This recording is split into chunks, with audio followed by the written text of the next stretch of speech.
करते हैं। आज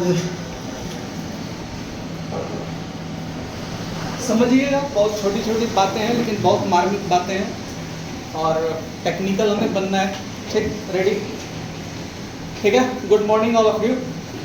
देखिए, आप लोग को आज मैं इसलिए एकत्र किया हूँ ताकि आप लोग को रोल और रिस्पॉन्सिबिलिटी के बारे में क्लियर कर दूँ। एक्चुअल में बहुत सारे संस्था में लोगों को पता नहीं होता है कि हमें एक्चुअल में करना क्या है।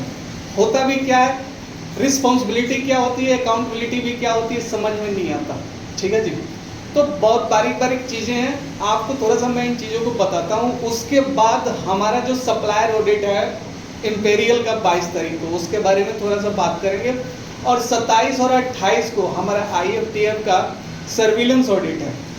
तो उसके विषय में जो भी हमारा एक्टिव सेक्शन है यहाँ पे अपने ऑर्गेनाइजेशन में, उस एक्टिव सेक्शन के बारे में हम थोड़ा सा चर्चा करेंगे कि उनमें क्या क्या चीज़ों को करना है।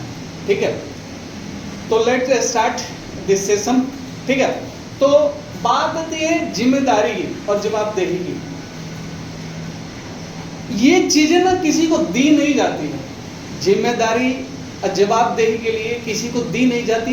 ये चीज़ें आदमी लेता है कि ये मेरी नैतिक जिम्मेदारी है, ये मेरी काम की जवाबदेही है। तो जिम्मेदारी किसी को दी नहीं जाती, जिम्मेदारी स्वयं ली जाती है।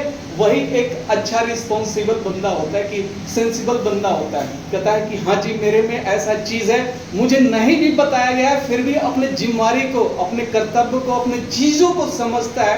उसी को कहते हैं कि वो सेंसिबल बंदा है, समझदार बंदा है। दी नहीं जाती, तो जिम्मेदारी होती है खुद ली जाती है। देखिए, ऐसे 4 पैरामीटर जीवन के होते हैं, जीवन भर लोग भटकते रहते हैं। उन 4 पैरामीटर को पहले आज मैं क्लियर कर देता हूँ, ताकि इससे भी आपको समझ में आए कि एक्चुअल में चीज़ें क्या चीज़ होती है। तो बात करते हैं थोड़ा सा कि जीवन क्या होता है। मेरा बात इसी पर रहेगा, एजेंडा वही है, रिस्पॉन्सिबिलिटी, अकाउंटेबिलिटी। लेकिन मैं चाहता हूँ कि थोड़ा सा और आपकी मैं खोल के रखूँ, आप और चीज़ों को ढंग से समझ जाएं, डीप से समझ जाएं। और कोई चीज़ हम ज़्यादा अच्छी तरीके से समझ जाते हैं ना, तो उस काम में हमारा मन लगना शुरू हो जाता है। यही होता है। तो बात आती है व्हाट इज लाइफ। जीवन क्या है? जीवन क्या है? तो जीवन क्या है? Life is an opportunity to utilize full talent and potential. Life क्या है? Life is an opportunity to utilize full talent and potential. जीवन आपकी पूर्ण प्रतिभा और क्षमता का उपयोग करने का अवसर है। जो आप में टैलेंट है, प्रतिभा है, उसका उपयोग करने का अवसर है। उपयोग करने का अवसर है। जीवन क्या है? आप में जो टैलेंट है, जो आप में इनर प्रतिभा है, उसको उपयोग करने का, सदुपयोग करने का अवसर है। तो क्या है? Life is an opportunity to utilize full talent and potential. अगर आप इन चीज़ों को यूज नहीं करते तो आप लाइफ को समझ नहीं पा रहे हो। ऐसे मैं बोल सकता हूँ कि life is an opportunity to utilize full talent and potential. Life is blessing of parents. जीवन जो है माँ बाप का आशीर्वाद है। Life is bone. लाइफ क्या है? वरदान है। किसका? किस लिए मिला हमें जीवन? कि अपनी क्षमता को और अपनी प्रतिभा को उपयोग कर सके। तो लाइफ तो हमारा ये है। ठीक है जी। एक शॉर्ट भाषा में, टेक्निकल भाषा में मैं अपने को समझा रहा हूँ कि लाइफ जो है पूर्ण प्रतिभा और क्षमता का उपयोग करने का अवसर है। दूसरा बात आता है व्हाट इज कर्म। लोग ढूंढते रहते हैं चारों तरफ कि कर्म क्या है, कर्म क्या है, ये कर्म क्या है। तो karma is a precious gift to life. जीवन को मिला एक अनमोल उपहार को कर्म कहते हैं। कर्म क्या है? कर्म जीवन को मिला एक अनमोल उपहार है। कर्म इज वर्कशिप, कर्म ही पूजा है। कर्म इज प्रेयर, कर्म ही प्रार्थना है। कर्म ही ज्ञान है, कर्म ही महायज्ञ है। कर्म इज एवरीथिंग, कर्म सब कुछ है। तो क्या है? यहाँ के बाद सीधे कहा कर रहा है कि कर्म इज प्रीशियस गिफ्ट। किसका? जीवन के लिए मिला हुआ क्या? कर्म जो है अनमोल उपहार है। तो कर्म इज एवरीथिंग। कर्म ऊर्जा है, आपकी संचित धन है। तो इसीलिए कर्म के प्रति हमेशा अगर रही है। आप अपने काम को पूरी शिद्दत से, लगन से, डेडिकेशन के साथ कीजिए। उसी के बारे में कहता है कि ये गिफ्ट है और इसका पूरा का पूरा हमें यूज करना है। ठीक है जी। अब बात में आती है व्हाट इज धर्म। धर्म का मतलब क्या होता है? ये भी टेक्निकल चीज में समझिए कि धर्म क्या होता है। Your duty, obligation, responsibility and accountability को हम धर्म कहते हैं। आप अपने कर्तव्य की, दायित्व की, जिम्मेदारी और जवाबदेही को सही तरीके से निर्वहन करना, अपने कर्तव्य की, दायित्व की और जवाबदेही की, जिम्मेदारी को सही तरीके से निर्वहन करना, वही धर्म है। धर्म कुछ भी नहीं है, यही धर्म है कि जो आप कर रहे हैं उसका सही ढंग से जवाब देना है। आपको ये चीज मिला हुआ है, उसमें सही तरीके से काम करना, अपने ड्यूटी को सही तरीके से परफॉर्म करना, वो ऑब्लिगेशन को, जो चीज इंस्ट्रक्शन दिया जा रहा है उस चीज को फॉलो करना, वही जिम्मेदारी, उसको जिम्मेदारी से करके उसका जवाबदेही देना कि हाँ जी सर मेरा काम 90% हो गया है, 80% हो गया है, 80% हो गया है। जो चीज आपने लिया है उसका सही ढंग से आउटपुट देना, यही आपकी धर्म है। तो धर्म यही कहता है।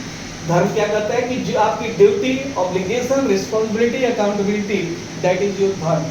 धर्म अपने कर्म को, दायित्व को, जिम्मेदारी को सही तरीके से जीवन को जीने का, जीवन को सही तरीके से जीवन, राइट वे ऑफ लिविंग को भी हम धर्म कहते हैं। समझ में आ रहा है आप लोगों को? छोटी छोटी बातें हैं, कोई बड़ी बात तो नहीं है।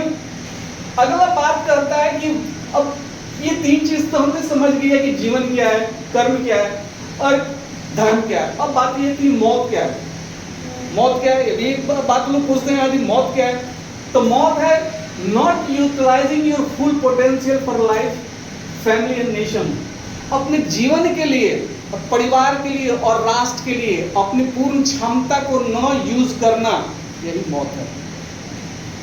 जीवन मिला है ना जी, और मौत को भी समझिए कि अगर यदि हम अपनी पूरी क्षमता की, ताकत को यूज नहीं करेंगे तो हमारे लिए वो मौत है। तो मौत क्या है? Not utilizing your full potential for life, family and nation. अपने जीवन के लिए, परिवार के लिए और राष्ट्र के लिए अपनी पूर्ण क्षमता का उपयोग न करना। मेरे पास टैलेंट है, अगर यूज नहीं कर रहे हैं तो किसी काम का नहीं है, फिर तो वो बेकार है ना, वही मौत है। आप में अगर क्षमता है, प्रतिभा है तो सही ढंग से यूज करना है अपने देश के लिए, नेशन के लिए, परिवार के लिए, कंपनी के लिए, तो यही चीज आपको यूज करना है। नहीं तो वो आपकी टैलेंट, प्रतिभा सब कुछ बेकार है। उस चीज को कहता है कि अगर यदि आप अपने टैलेंट को, अपने पोटेंशियल को सही ढंग से यूज नहीं करते हो ना, तो वही मौत है। क्लियर है? किसी को डाउट है यहाँ तक बातों में? ज्यादा इधर उधर की बात नहीं सुना, यही प्रैक्टिकल है लाइफ। लाइफ जो है, काम जो है, जिम्मेदारी जो है, ड्यूटी जो है, यही है। डेथ यही है, लाइफ यही है, सब कुछ यही है। इससे ज्यादा कोई कुछ भी नहीं है। अगर इन बातों, चारों पिलरों को समझ गए ना, तो आप कहीं भी निष्ठावान रहोगे, ईमानदार रहोगे, लॉयल्टी रहेगी आप में, काम के प्रति डेडिकेशन रहेगा, समझो वो चीजों को और डीप में जाकर काम करना शुरू करोगे। ठीक है जी? तो एक महीने मुझे लगा कि ये चीज भी आपको बताया जाए ताकि आप लोग समझो इन चीजों को। ठीक है, आगे बढ़ते हैं, थोड़ा सा बात करते हैं IFTF के बारे में। मिटा दूं, आपने फोटो ले लिया होगा।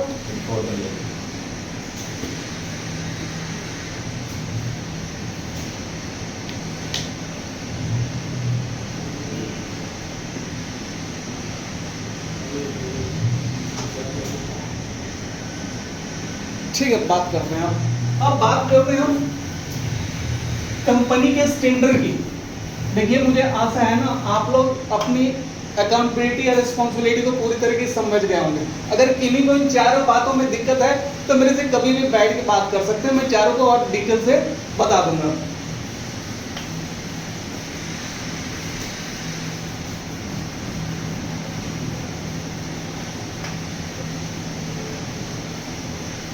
आप सभी को पता है कि हमारे जो ऑर्गेनाइजेशन है वो सर्टिफाइड है बाई BSI से सेटिस्फाइड है। और हमने क्या ले रखा है? ISO 9001।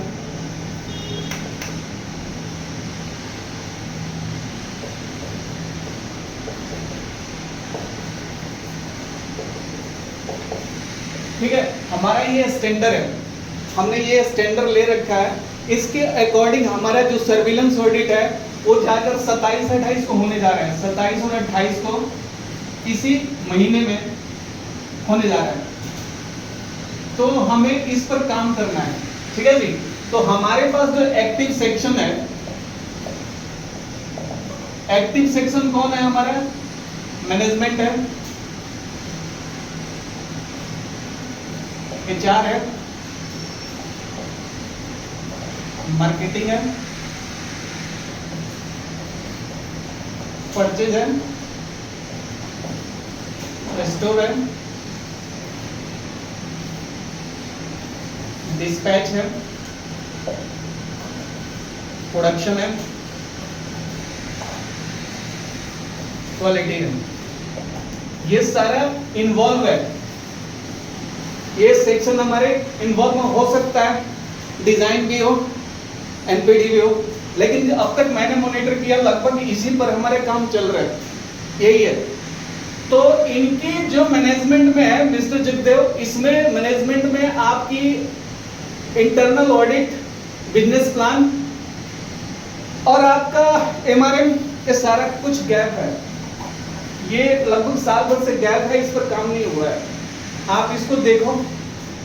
एचआर में इसकी इंपॉर्टेंस ज्यादा होती है। आईएफए के स्टैंडर्ड के अनुसार एचआर में ट्रेनिंग, ऑन जॉब ट्रेनिंग से लेकर ट्रेनिंग आइडेंटिफिकेशन, ये बहुत इंपॉर्टेंट होता है। इसमें भी मेरे को बहुत सारा गैप दिख रहा है, इस पर भी काम नहीं हुआ है। ठीक है जी, ट्रेनिंग का काम नहीं हुआ है। आगे मार्केटिंग, मार्केटिंग में कैसे कस्टमर का सेटिस्फेक्शन, जो भी बंदा देख रहा है उसका फीडबैक से लेकर कहाँ तक वो फीडबैक दे रहा है, क्वालिटी को लेकर, सर्विस को लेकर, उसका वो अपना देखे सेक्शन को, मार्केटिंग को लेकर। परचेज वाला क्या खरीद फरोख्त किया है, कहाँ पर क्या क्या चीजें हैं और कैसे सप्लायर से उसकी डील चल रही है, उसका ऑडिट क्या हुआ नहीं हुआ, वो फिजिकल रिपोर्ट पार्टों का दिया है कि नहीं दिया, वो चीज देखना है। स्टोर वाले को फिर वही काम, इन्वेंट्री से लेकर सारा चीज को मैनेज करना है। ठीक है। और ऑडिट जो प्रेजेंट का नहीं होता, पास्ट का होता है। पास्ट में अब तक जो 28 तारीख के पीछे से जितने भी काम हुए होंगे 6 महीना के भीतर, उस सारे काम को ऑडिट करेगा। आपके पीछे चले जाइएगा, इस महीने से लेकर जुलाई, मई, अप्रैल, मार्च, जनवरी से लेकर टिल द टाइम जनवरी 2024 से अब तक, ये सारा का सारा चीज ना इसमें खंगाला जाएगा। डिस्पैच का पूरी की पूरी रिकॉर्ड, कितना बिजनेस हुआ, प्रोडक्शन वाले का प्रोडक्शन प्लानिंग कैसा रहा, क्या क्या टूल का लाइव मॉनिटरिंग रहा, ये सारा का सारा चीज प्रोडक्शन वाले को रखना होगा। ठीक है जी। प्रोडक्शन वाले का भी लंबा रोल होगा। मेंटेनेंस, मशीन की मेंटेनेंस, अगर 8-9 ही बात करें तो एक मेंटेनेंस भी आता है यहाँ पर, जो भी मेंटेनेंस अपना देखता है वो बंदा जो है मेंटेनेंस का रिकॉर्ड, प्रिवेंटिव मेंटेनेंस का रिकॉर्ड रखेगा, डेली चेक शीट का रिकॉर्ड रखेगा, डेली प्रोडक्शन प्लानिंग का रिपोर्ट रखेगा, तो प्रोडक्शन वाला ये रखेगा। अब बात आती है क्वालिटी में, तो क्वालिटी की 4 फेज होते हैं यहाँ पर। आरआई होता है, प्रोसेस होता है, फाइनल होता है और पीडीआईआर होता है। ये चारों फेज का उसका पास्ट एक्टिविटीज का सारा रिकॉर्ड चाहिए। ठीक है। और मटेरियल का जो हीट ट्रीटमेंट का होता है, आप देख रहे ना कहाँ कहाँ से करा रहे हो, उसका रिपोर्ट रेलिवेंट किसी पार्ट को लेकर वो वेरीफाई कर सकता है। तो ये सारा फेज पर हमें काम करना है। ये चीज हमारे पास समय कम है। आज हम 15 तारीख तक बैठे हुए हैं और हमारे पास 10 दिन है, 10 डेज है। अब 10 डेज में हमें इन सारी चीजों को कवर करना है।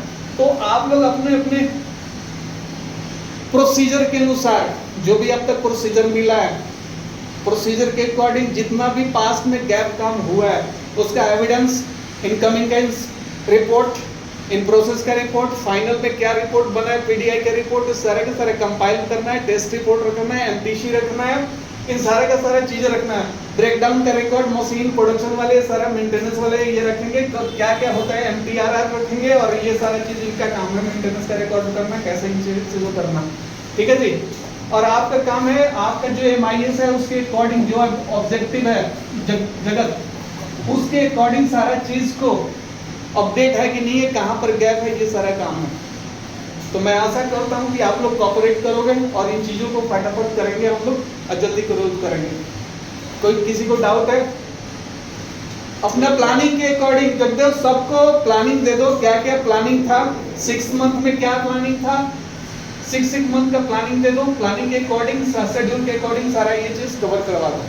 ठीक है। ट्रेनिंग का शेड्यूल इनको दे दो, क्या क्या ट्रेनिंग पिछले 6 महीने में होना था वो दे दो, क्या क्या मटेरियल है उसका रिपोर्ट बनाया कि नहीं बनाया 6 महीने के भीतर, उसका रिपोर्ट सारा का सारा फटाफट कंपाइल कर दो, बना के रेडी रखो, तभी ये ऑडिट हो पाएगा।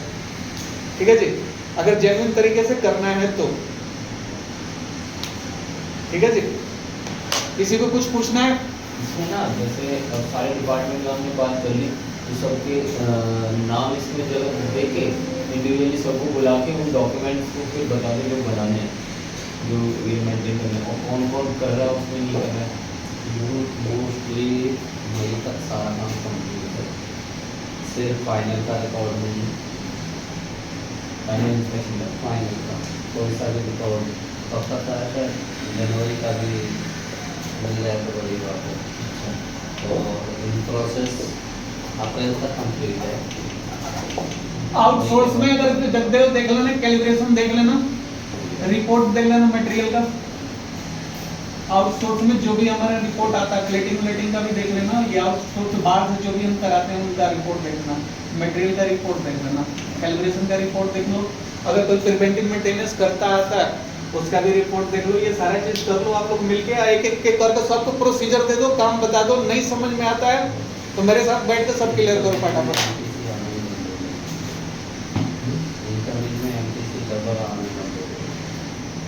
मतलब मैं घर में जो सारे कंसर्न